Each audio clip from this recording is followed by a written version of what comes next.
Alors, bonjour à tous, bonjour à toutes, bonjour disciples. Nous continuons notre dynamique à la découverte de la parole. Et aujourd'hui, nous sommes rendus dans Exode au chapitre 21.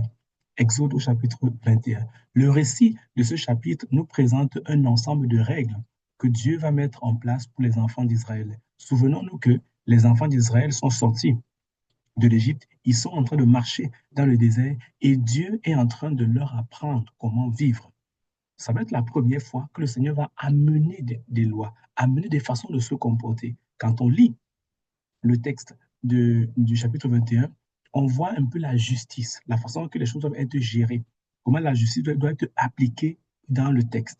Tout le texte quasiment porte là-dessus, que ce soit comment est-ce qu'on va appliquer la justice avec son prochain, avec les esclaves, avec une femme, la répudier ou pas la répudier, le contexte d'une seconde épouse, d'une troisième épouse, bref, toutes ces questions-là sont abordées dans ce chapitre ici. Cependant, les quelques-uns qui m'ont interpellé, que je veux partager avec vous, c'est le verset 12. Le verset 12 dit, celui qui frappera un homme mortel sera puni de mort.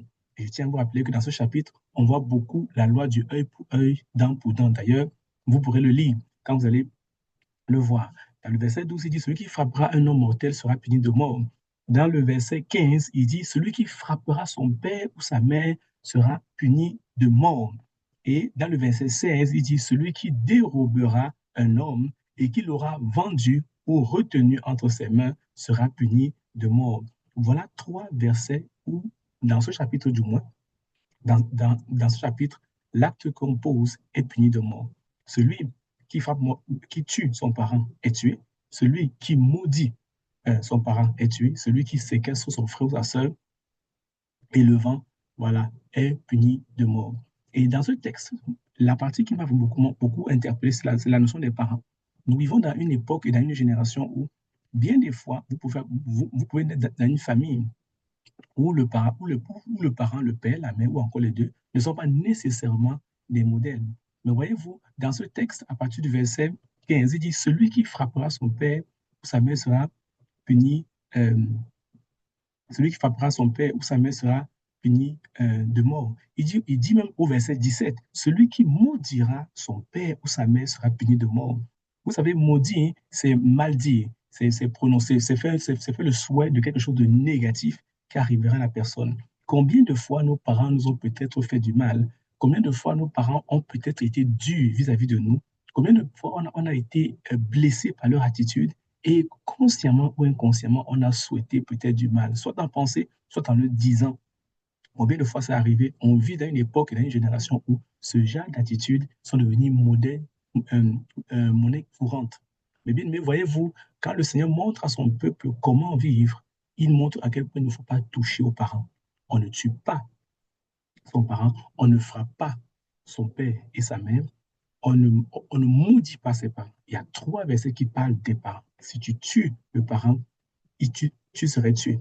Si tu frappes le parent, tu serais tué. Si tu maudis le parent, si tu parles le mal du parent, si tu souhaites quelque chose de négatif au parent, tu cela sera puni de mort. C'est parmi la pluralité de versets qu'il y a dans ce chapitre, c'est l'un des trois versets qui m'ont interpellé. Parce que j'ai vu trois versets qui ne parlaient que des parents. Et pour moi, le Seigneur qu'on sait est un Dieu juste et il est beaucoup dans les détails. Donc, je crois que si Dieu prend le temps de mettre autant d'emphase sur les parents, c'est pour que vous et moi, nous ajustions nos vies. Nos parents ne sont peut-être pas parfaits. Nos parents ont peut-être des défaillances. Peut-être même que tu te trouves peut-être mieux que tes parents. Mon frère, ma soeur, toi qui m'écoutes, laisse-moi te dire ceci, c'est un conseil pour toi et pour moi.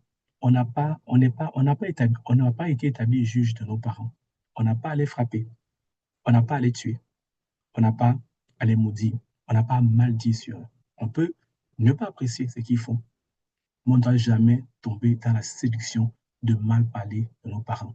Parce que si le Seigneur donne la peine capitale, qui est la mort de concernant, ça veut dire que d'un point de vue spirituel, les actes que nous posons vis-à-vis de nos parents ont une portée beaucoup plus grande que celle qu'on peut être en mesure de comprendre.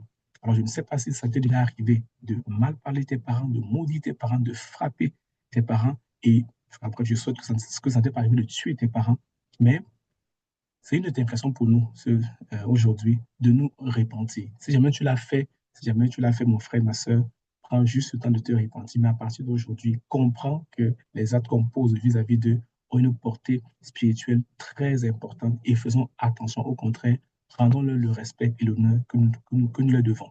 Ceci clôture cette vidéo. Je vous invite à lire l'ensemble du chapitre. Il y a beaucoup d'autres vérités très intéressantes qui sont cachées, mais j'ai ressorti un peu ce qui selon moi, est, méritait, voilà, de mon point de vue, à moi évidemment, d'être mis, d'être mis en lumière. Avant de se quitter, on va juste prendre un mot de prière. Père, je te rends grâce, je te bénisse, mon frère, ma soeur qui m'écoute. Merci pour ta parole aujourd'hui, où tu nous interpelles et tu nous fais réaliser à quel point, Seigneur, les actes que nous posons vis-à-vis de nos parents, Seigneur, sont délicats et ont une portée, Seigneur, spirituelle, Seigneur, grande. Tu montres à quel point, Seigneur, le simple fait de maudire, le simple fait de frapper, ou encore le fait de tuer, Seigneur, est passible, Seigneur, de la peine capitale d'un point de vue spirituel, c'est-à-dire la mort. Père, pardonne-nous, à mon frère et à ma soeur, Seigneur, qui m'écoute, pour toutes les fois, on a mal parlé aux parents, on leur a manqué, Seigneur, de respect, on n'a pas rendu l'honneur qu'on aurait dû rendre. Nous reconnaissons que le sang de Christ a coulé à la croix et que c'est en vertu de ce sang-là, Seigneur, que nous avons été purifiés. Pardonne-nous, Seigneur, et ôte, Seigneur, les jugements qui parlaient contre nos vies à cause de cela. Accorde-nous la grâce, Seigneur, de nous ajuster. Accorde-nous la grâce, Seigneur, quelles que soient les défaillances de nos parents, Seigneur, de savoir toujours les considérer et leur rendre le respect, Seigneur, qui est le leur. Qui est le leur. Merci, Père, pour ta parole qui nous éclaire, Seigneur, aujourd'hui. Nous te bénissons, te rendons grâce pour cela. Au nom de Jésus. Amen. Amen. Alors, disciples, on se dit à une prochaine vidéo. Merci.